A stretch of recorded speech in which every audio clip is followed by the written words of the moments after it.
Então, queridos irmãos e irmãs, querida comunidade, que alegria estarmos juntos nesta noite de novena. Sempre a novena é um tempo de renovação, é um tempo de transformação, é um tempo de abrir o nosso coração para o novo de Deus. A família Hurtado, o nosso carinho, novamente o nosso sentimento nesse momento, mas também de esperança, de certeza na graça de Cristo. Por isso que Deus entrou na nossa história. Daqui a alguns poucos meses, bem um mês e meio, bem dizer, estamos celebrando o Natal. Ou seja, Deus entrou na nossa história maravilhosamente para dizer que está conosco. Que a cruz que fez Ele cair 3 vezes é a cruz que nos faz cair também. É a cruz que nos faz pesar na doença, no sofrimento, na dor. Cristo quis cair também. Mas também Ele entrou também na paixão para chegar até a morte e dizer: agora é comigo. Agora a resposta dessa morte é a ressurreição. É isso que nós acreditamos, é isso que nós esperamos, é isso que eu trago ao coração de vocês, pela vida da Antonina, que conheci também por outras pessoas mais profundamente. Que Deus abençoe, fortaleça sempre mais a vida de vocês. Hoje nessa liturgia, queridos irmãos, a palavra de Deus, assim, ela vem como um bálsamo no nosso coração, nos trazer uma esperança profunda, onde a primeira leitura renova no nosso coração a fé, e como nós precisamos renovar a nossa fé. E o tema da noite hoje vai falar da luz da palavra de Deus, e vai falar exatamente do amar o outro, a partir dos 2 mandamentos: amar a Deus sobre todas as coisas e o próximo como a ti mesmo, que resume toda a lei dos profetas. Vamos destrinchar um pouquinho esse projeto maravilhoso de Deus. Pois bem, hoje vemos que a fé anda balançada. A fé, ela anda no meio de situações complicadas, difíceis, as pessoas meio que desanimadas, as pessoas meio que desesperançosas, situações familiares, situações com jovens. Eu tenho lá em Gramado visitado algumas escolas, e eu tenho assim ficado assustado com o que eu tenho encontrado. Faz já uns meses que eu tenho feito esse trabalho e tenho encontrado lá crianças assim de 10 anos a 15 anos se cortando, tomando veneno, tentando se enforcar, se jogando dos prédios. Tenho encontrado crianças nessa faixa etária, quando entrei na sala da coordenadora pedagógica, que é onde eu atendo essas crianças. Fiquei até assustado o primeiro dia que eu entrei, quando em cima da mesa eu encontrei uma arma de brinquedo, uma faca, um canivete, uma garrafa de uísque, uma garrafa de cachaça, uma garrafinha com água que não era água, era cachaça, maconha, cocaína, cigarros eletrônicos. Eu fiquei olhando e perguntei: mas o que é isso, né? Vai ter alguma formação, algum curso sobre isso? E a coordenadora me disse: não, padre, isso aqui estava na mochila das crianças. De 10 a 15 anos, estava na mochila das crianças. E eu fui nessa escola para começar o trabalho, foi se expandindo, porque a jovem se jogou do prédio, 2º andar, não morreu porque não era hora. Eu estava no hospital fazendo uma visita e palestrando, quando entrou a ambulância, eu perguntei o que era. Uma jovem que tentou se matar, depois fiquei sabendo que era na minha paróquia. E nessa visita fui conhecer a história da menina. Coitada, foi abandonada pelos pais, teve um 2º pai, aí vem o 3º agora, aonde o avô adotivo a violentou, 13 anos de idade. Esse é o contexto que nós estamos vendo à nossa volta, do futuro daquilo que vai ser a sociedade. Eu estou falando de uma porçãozinha de Gramado, não da Gramado bonita, que todo mundo olha lá, que realmente tem os seus encantos, que é bonito, mas nós temos uma outra Gramado escondida e outras Porto Alegres escondidas e outras cidades. E nós estamos vendo essa realidade. Por isso que hoje, queridos irmãos e irmãs, o tema, eu quero trabalhar em cima de Timóteo, capítulo 2, versículo 3, 14, aonde a Escritura é o sustentáculo da fé, porque o tema da noite de hoje é a palavra de Deus, é a luz de Deus na nossa vida. Mas se eu pouco rezo, se eu pouco leio a palavra de Deus, como é que ela vai ser luz na minha vida e como é que ela vai ser luz no dia a dia? Eu olhei para um jovem que estava lá todo cortado na minha frente, todo fora da realidade. Eu disse: minha criança, quando eu cheguei em 2016 aqui na paróquia, você estava fazendo crisma. O que aconteceu com você que agora está dessa maneira, cortado, todo torto aí? Eles vão contando a história deles, que eu vou para escutar mesmo. Fico horas escutando. Você não fez a catequese de Eucaristia? Você não fez o crisma? Você não participou de um grupo do ONDA, que é um grupo de jovens de 10 a 14 anos? Você não participou do CLJ também, que é de 14 para cima? O que aconteceu contigo que tu está assim? Padre, realmente foi complicado. Pisei na bola, tomei um caminho errado. Mas eu digo, mas e teus pais? E a catequese e tudo aquilo? Sabe qual foi a resposta daquele jovem para mim? Padre, quando eu fazia a catequese, logo que o senhor chegou, o senhor começou a dizer que a missa era importante, participar do grupo de jovens. Os meus pais diziam em casa que o senhor era louco, que eu tinha que aproveitar a vida, que eu tinha que sair com os meus amigos, estar escutando aquela baboseira de catequese, aquela catequista falando, está na missa, isso é bobagem. Eu tenho que aproveitar a vida, jovem tem que aproveitar a vida. Ele ia me falando aquilo, entrava no meu ouvido a palavra dele e meus olhos se fixavam nas marcas que estavam nos braços. As marcas que eu vi não foi do corte, eu vi as marcas das palavras dos pais nos braços daquele jovem. Quando diziam para ele que Deus era bobagem, que missa é bobagem, igreja é bobagem, padre, tudo é bobagem. Está lá ele agora, todo cortado, viciado na maconha, ameaçado por traficante, porque estava devendo. Estava ali a situação. Se eu não conheço a palavra de Deus e eu digo para os meus filhos, e pasme, quando eu fiz em agosto, Padre Miguel, a Semana da Família, eu falava sobre essas realidades para criança, para pais de segundo ano de Eucaristia. A gente dividiu primeiro, segundo, terceiro e quarto anos, Eucaristia os 2 primeiros e o crisma depois. Segundo ano de Eucaristia, a criança tem 12 anos. Enquanto eu falava então dessas realidades difíceis, no outro dia, um casal que foi almoçar me disse: padre, eu saí horrorizado da missa, da sua celebração da família, não pelo que o senhor disse, mas o que eu ouvi atrás de mim, de um pai para o seu filho. Enquanto o senhor falava dessas realidades todas, o pai virou para o filho, 12 anos, e disse assim: tem que beber mesmo, tem que encher a cara para aguentar esse saco dessas professoras e de escola, e mais a igreja ainda, tem que encher a cara mesmo, meu filho. Dentro da igreja. Criança que fez o segundo ano, fez agora a Eucaristia mês passado. Diz aqui a palavra de Deus: tu, porém, permaneces firmes naquilo que aprendestes e crestes, sabendo de quem aprendestes. Toda a Escritura é inspirada por Deus, útil para ensinar, para repreender, para corrigir e para formar na justiça. Por ela, o homem, a mulher de Deus, se torna perfeito, capacitado de toda boa obra. Então, se você olha o que um pai desse falou, e essas crianças que estão nessa realidade, é sinal que essa palavra de Deus não conseguiu chegar no coração. É sinal que essa palavra de Deus não conseguiu chegar na sua mente, e infelizmente o caminho que foi sendo tomado é esse. Porque o segundo momento da palavra de Deus hoje para nós no tema é o amor ao outro. E quando eu fui conversando com aquelas crianças, fui conversando também, aprofundando os assuntos, não eram crianças ruins, não eram jovens maus, pelo contrário, crianças maravilhosas, potencial, capacidade, tudo. Mas o que estava por trás de tudo aquilo que eles iam me falando? Por que estava se cortando? Por que estava bebendo? Por que estava acontecendo tudo aquilo?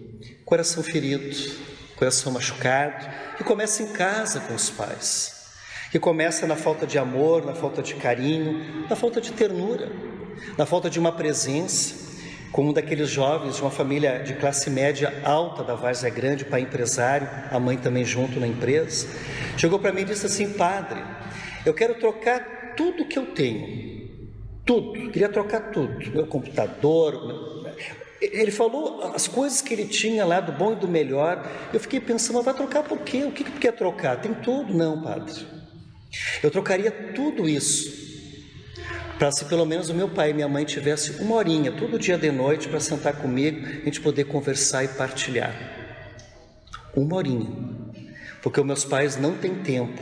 Eu mal os vejo na semana e moram na mesma casa, trabalham na mesma cidade, não se enxergam. Que triste isso.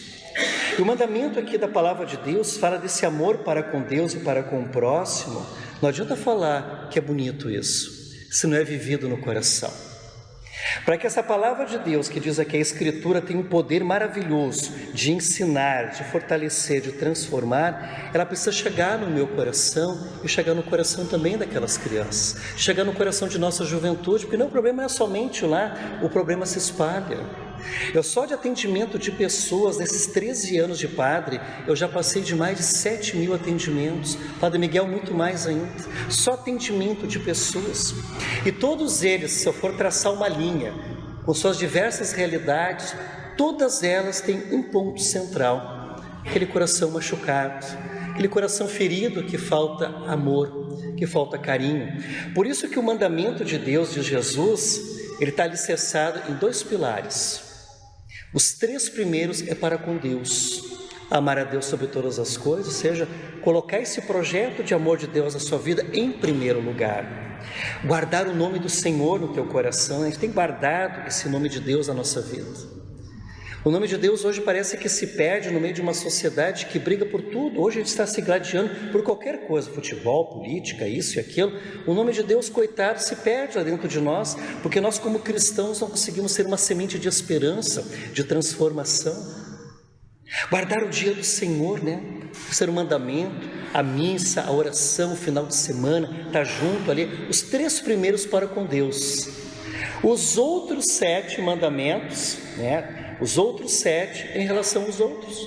Olha como a palavra de Deus nos avança. Com esses 10 mandamentos, pega aí, você vai ver, os 3 primeiros é para com Deus e os outros 7 para com as pessoas. Começa, qual é o 4º mandamento? Honrar pai e mãe. Honrar pai e mãe mesmo. Tem pai e mãe apanhando de filho. Tem pai e mãe sendo violentado por filhos. Tem pai e mãe que os filhos pegam né, a aposentadoria do pai e da mãe, raramente dão um troco lá e deixam passar necessidade. O pai e a mãe têm 7 filhos, mas 7 filhos não cuidam do pai e da mãe, é um só, e olha lá indo, porque os filhos têm tempo, tem que ir para a praia, tem que viajar, tem que passear. É que está honrando realmente o pai e mãe? Sempre digo para os pais, cuidado, como é que vocês fazem com os avós dos filhos, porque depois os filhos de vocês vão fazer a mesma coisa, ou pior ainda. No passado, quando a ex-ministra Damares falava da violência sexual dos avós, violentados pelos seus netos, fiquei tão impressionado com aquilo. Violência também nessa área de filhos para com seus pais. Vejam como essa falta de amor para com Deus e de colocar esse projeto primeiro, vai pegando os outros 7, aí vem vindo. Aí não matar, não roubar, não pecar contra a castidade, levantar falso testemunho, usar a mulher do próximo, aí vai indo. Aí a consequência na sociedade você vai vendo, você vai detalhando o que acontece, porque diz aqui o texto, essa palavra de Deus que era inspirada, que ensina, que repreende, que corrige, que transforma, não chegou nos corações. E vai entrando outros pensamentos, outras ideias, outras ideologias, tantas coisas hoje que nos fazem nos sedimentar como sociedade, como comunidade. E o projeto lindo de Deus, de unidade, de crescimento espiritual, se perde. É muito bonito falar do amor de Deus, mas esse amor na minha vida para com o outro está acontecendo também. O momento que eu falo mal das pessoas, o momento que eu mato a dignidade do outro, não é só matar com uma arma, a gente pode matar a pessoa também com palavras, com mentiras, com injustiça, com corrupção. Como está crescendo isso, e vemos escandalizados como está o nosso Brasil, vamos perdendo sentido. Não roubar, se falar não roubar aqui, o negócio vai longe, se espalha, é muito amplo a coisa, né? Como é que nós estamos vivendo esse projeto de Deus? Porque há uma geração que hoje está perdida, mas ela está buscando ser encontrada, está buscando um caminho. E o texto de hoje nos convida, quem sabe eu e você somos protagonistas de um mundo transformado, de um mundo melhor de repente, mas parte de mim e de você, mas sentado em casa, no sofá ou na rede social, esperando que as coisas aconteçam, não vai acontecer. Eu dizia no final de semana, a celebração de Todos os Santos, que o mal, ele precisa de 2 coisas para que o reino dele se espalhe. Primeiro, aquela pessoa que abraça a obra do mal e sai da frente, que ele está fazendo as suas coisas acontecer. E tem o segundo tipo de pessoa que o mal gosta mais ainda, que é aquela pessoa do braço cruzado, da bolha, fechada em si mesmo. Não, eu sou bom, eu tenho fé, mas deixa eu quietinho aqui em casa, fui lá na missa, bati o meu ponto, fiz a minha oração, deixa eu quieto aqui, não quero me envolver com nada, não tenho tempo. Essa pessoa, ela não atrapalha o mal em nada, mas também não ajuda a Deus a fazer nenhuma mudança. Mas a pessoa reclama, tá ruim, tá difícil, tá isso e aquilo. Às vezes a gente cede mais, como diz Martin Luther King, não tenho medo do silêncio, não tenho medo do grito dos maus, mas o silêncio dos bons. Como tem silêncio dos bons e silêncio de gente de fé, mas no silêncio, não me envolvo com nada. Amar é uma atitude, amar o outro é sair de si para transformar. Eu preciso primeiro ser amado, me sentir amado por Deus, sentir o meu coração tocado e olhar para a minha vida e assim, o que eu quero para mim, o que eu quero para a minha família, eu estou desejando para o outro e fazendo, para que os outros 7 mandamentos realmente possam acontecer na nossa vida. Se o mal cresce, se a sociedade está difícil, é sinal que o bem está mais quieto. O mal vai avançando, vai indo. E o pessoal do bem está meio que trancado ali. O texto hoje está dizendo, olha, vamos acordar, vamos fazer a nossa parte. Ai daqueles que fazem escândalos, e o evangelho de hoje é inevitável, realmente. O escândalo ele tem efeitos destrutivos que às vezes não tem como remediar, a não ser passar uma geração. Dependendo do tipo de escândalo que acontece, vai acontecer. Jesus diz que é inevitável, mas ele vai acontecer. E até ele diz assim, olha, era melhor que a pessoa que deu o escândalo amarrasse, né, o pescoço do macó, jogasse no rio lá com uma pedra que desse o escândalo, mas vai acontecer. Agora vamos ficar olhando para trás, vamos olhar para frente, vamos levantar, vamos dar um passo a mais, é o convite da fé. Se nós ficarmos parados, desanimados, tristes, criticando, julgando e reclamando, nós não vamos fazer uma mudança na nossa vida e nem uma mudança em nossa sociedade que tanto precisa. Temos que olhar para frente, o convite da palavra de Deus é isso.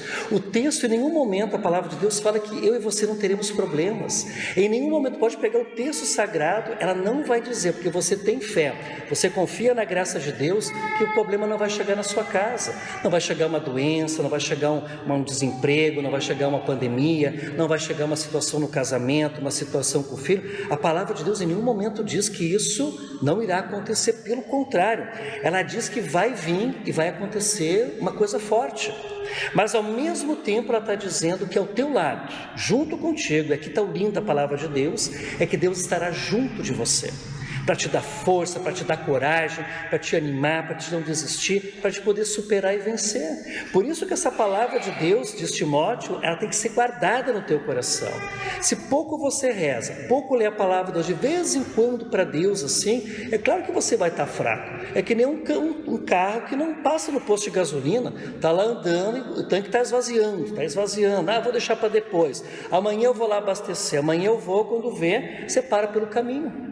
Tem muita gente, muito cristão católico que parou pelo caminho porque deixou de abastecer. A missa é bobagem, rezar é bobagem, terça é bobagem, tudo é bobagem. E a vida veio vindo as situações e a pessoa parou na estrada do seu casamento, na estrada com seus filhos, na sua realidade, e reclama, parei. Por que parou, né? Porque eu deixei de fazer a minha parte. Então hoje, queridos irmãos, essa noite, essa palavra de Deus maravilhosa para mim, para você, está nos convidando a deixar a luz da palavra de Deus entrar na sua vida.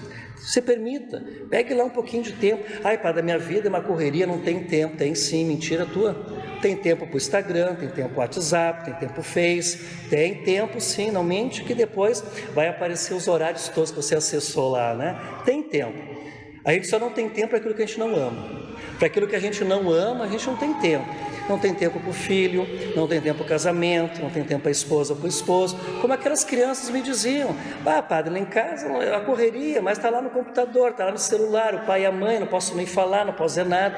As crianças estão contando o que acontece. Nós temos tempo, nós temos que administrar o nosso tempo. Tempo é a prioridade, tempo é aquilo que você dá de valor. E se você investe nesse tempo com amor, com carinho, vai vir os frutos. O casamento se reconstrói, a vida das crianças se reconstrói, também a família vai se reconstruindo, a comunidade vai se reconstruindo. Se permita deixar que esse tempo de Deus, essa palavra de Deus, essa ação da graça de Deus vá transformando a sua vida. É um passo a passo, vai devagarzinho, começa hoje, marque o teu horário, reserve lá um tempinho, 15 minutinhos para Deus, lê um trechinho da palavra palavra de Deus, um pouquinho da oração, um pouquinho ali, essa semente ela vai crescendo no teu coração, ela vai transformando a tua vida, e quando tu vê, vai acontecer uma obra extraordinária.